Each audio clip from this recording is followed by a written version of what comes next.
uyu munsi tugiye kuganira ku izina Kevin. Izina Kevin ni izina rihabwa umwana w'umukobwa, akaba ari izina risobanuye inshuti nziza cyangwa se ufite umutima mwiza.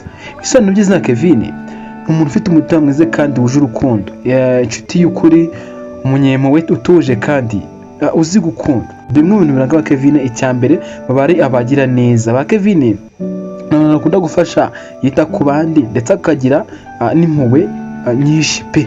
Aba Kevin urebye n'abana beza. Icya kabiri kiranga aba Kevin, bakunda amahoro.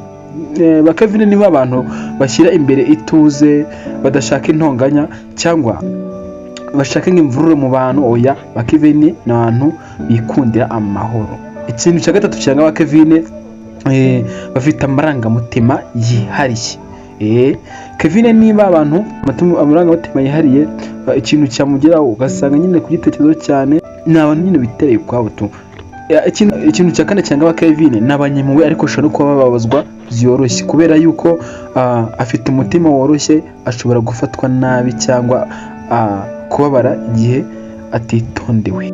Ikintu cya gatanu ari nacyo cya nyuma, aba Kevin bakunze kugaragara nk'abafite umutima utuje, ariko afite imbaraga imbere zihariye muri bo. Iyo yihanganiye byinshi, Kevin ashobora kugukora ku mutima cyane. Kora subscribe.